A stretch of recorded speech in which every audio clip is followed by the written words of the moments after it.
Hello viewers, সবাই কেমন আছেন? আশা করি সবাই ভালো আছেন। আজকে আমি আপনাদের জন্য যে টিউটোরিয়ালটা নিয়ে আসতেছি সেই টিউটোরিয়ালটা হলো যে আপনারা কিভাবে মাইক্রোসফট আউটলুক কনফিগার করবেন।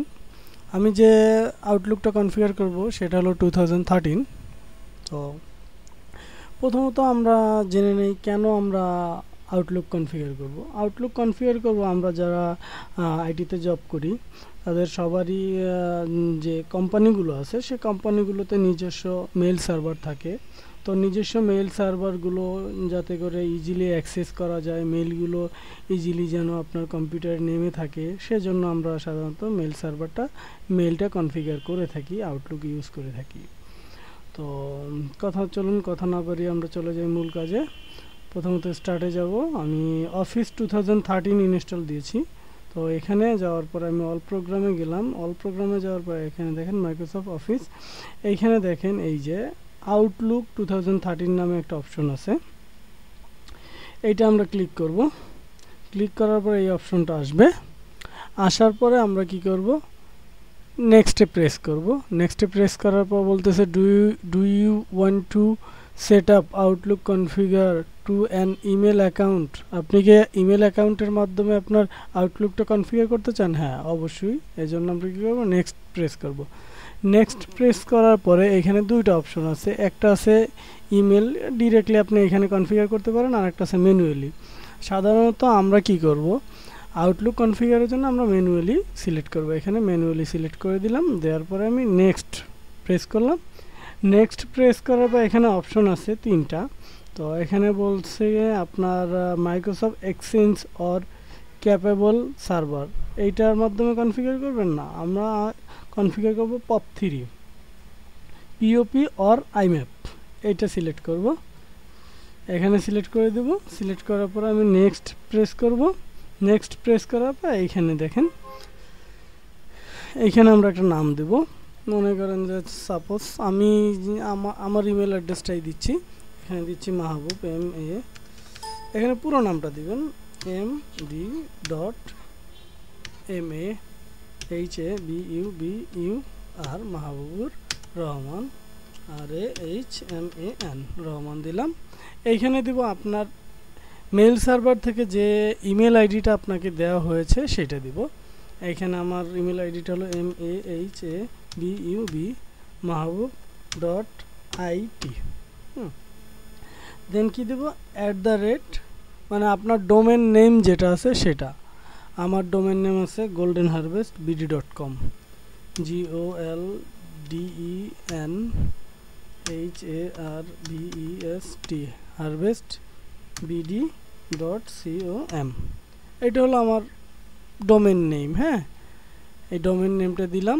দেওয়ার পরে এইখানে আপনি সিলেক্ট করে দিবেন আপনি কি POP3 করবেন না আইম্যাপ করবেন। তো POP3 এবং আইম্যাপ এই দুইটা ডিফারেন্ট, আমি অন্য একটা ভিডিওতে আমি আপনাদের বলে দিব। আপাতত আমি এটা POP3 করে দিচ্ছি, POP3 থাকুক।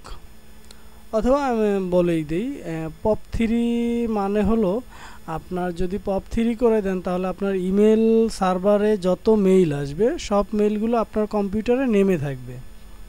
আর যদি আপনি আইম্যাপ করে দেন, আইম্যাপ করে দিলে আপনার সব মেইলগুলো আপনার অনলাইনে থাকবে, প্লাস আপনি আউটলুকেও অ্যাক্সেস করতে পারবেন। সেক্ষেত্রে আপনার মেইল সার্ভার থেকে যদি মেইল সার্ভার কখনো ক্র্যাশ করে, সেক্ষেত্রে আপনার মেইলগুলো চলে যাবে। আর যদি আপনি POP3 করে রেখে দেন, সেক্ষেত্রে আপনার মেইলগুলো আপনার নিজের কম্পিউটারে কিন্তু নেমে থাকবে, প্লাস আপনার সার্ভারে তো থাকবেই। অনেক সময় অনেক সার্ভার কনফিগারেশন আছে যে অটোমেটিকলি আপনার সার্ভার থেকেই নেমে থাকে, আর সার্ভারে এর কোনো ডুপ্লিকেট কোনো কপি থাকে না POP3 করলে। আর আইম্যাপ করলে আপনার এখানেও থাকবে, প্লাস আপনার কম্পিউটারেও থাকবে, প্লাস আপনার সার্ভারেও থাকবে। বাট সেক্ষেত্রে আপনার দেখা যায় যে স্পেস নিয়ে নেয় বেশি।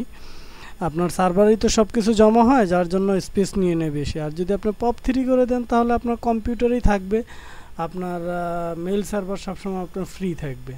তো এখানে ইনকামিং মেইল সার্ভার দিতে হবে, আমি POP3 করে দিলাম। হ্যাঁ, এখানে ইনকামিং মেইল সার্ভার দিব হলো যে মেইল mail ডট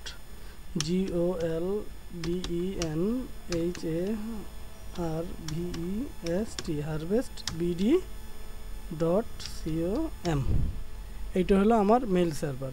এই সেম সার্ভারটাই আমার কপি করলাম, এটা হলো আমার এইটা দিলাম আউটগোয়িং ইনকামিং মেইল সার্ভার, এটা সেম সার্ভার হবে আমার আউটগোয়িং মেইল সার্ভার। ঠিক আছে, এখানে যদি আপনার আউটগোয়িং মেইল সার্ভার ডিফারেন্ট হয় তাহলে এখানে ডিফারেন্ট দিবেন, যে mail server outgoing mail server যেটা হবে সেটা দিবেন, মনে রাখবেন কিন্তু। এখন এইখানে আমি আবার দিব কি ইউজার নেম দেব, জাস্ট এইটাই ইমেল অ্যাড্রেস কপি করি পেস্ট করে দিলাম। এখন এইখানে দিবেন আপনার এই ইমেল অ্যাড্রেসের যে পাসওয়ার্ডটা আছে সেই পাসওয়ার্ডটা কি আছে, পাসওয়ার্ডটা আমি দিচ্ছি সিক্রেট।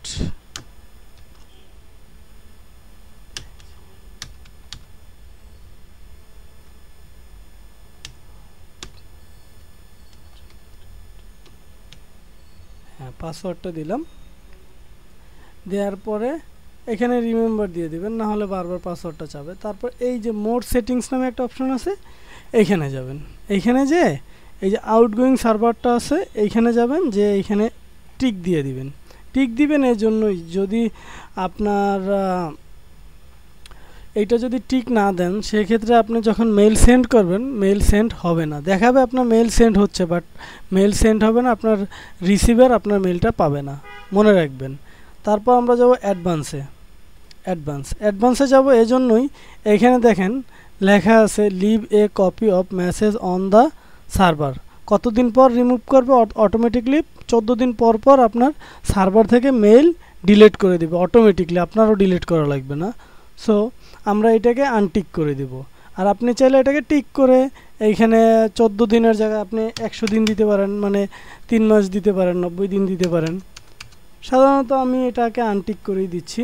আপনি চাইলে এখান থেকে টিক করে এখানে আপনি ডেট বসাই দিতে পারেন কতদিন দিবেন। হ্যাঁ, দেন এখানে আমি আনটিক করে দিলাম, দেওয়ার পরে এখানে ওকে দিয়ে দিব, ওকে দিচ্ছি। দেন ওকে দেওয়ার পরে আমি এখানে নেক্সট বাটনে ক্লিক করব। নেক্সট দেখেন এই যে আমার লগইন কমপ্লিট, এই যে সেন্ডিংও কমপ্লিট হয়ে গেছে। দেন এটাকে আমি ক্লোজ করে দেব। দেখেন ফিনিশ হয়ে গেছে, দেন ফিনিশ। দেন দেখেন আমার আউটলুক কনফিগারেশন কমপ্লিট। এই হলো আমার আউটলুক। এখানে প্রেস করি, দেখেন এইখানে ইনবক্সের মধ্যে আমার মেইল, যদি আমার সার্ভারে কোনো মেইল থেকে থাকে সেটা আমার এখানে নেমে থাকতো, বাট দেখেন আমার এখানে কোনো মেইল নাই, প্লাস আমার মেইল আসবে এখানে। আমি কি করব, এখানে যে আপডেটে একটু ক্লিক করি, দেখি কি আসে। দেখেন আমার একটা মেইল চলে আসছে, যে আমার মেইল যত মেইল ছিল সব মেইল কিন্তু আমার এখানে এখন একটা করে নামতেছে। ঠিক আছে, দেখেন এখানে আমার দেখাচ্ছে মেইলগুলো আমার নামতেছে। হ্যাঁ, তো এইভাবে করে আপনি মেইল সার্ভার কনফিগার করবে, আউটলুক কনফিগার করবেন। তো আজকে এ পর্যন্তই। যদি আমার ভিডিওটা ভালো লাগে অবশ্যই সাবস্ক্রাইব করবেন, লাইক করবেন, আর এতক্ষণ সাথে থাকার জন্য আপনাদের সবাইকে ধন্যবাদ। ভালো থাকবেন সবাই।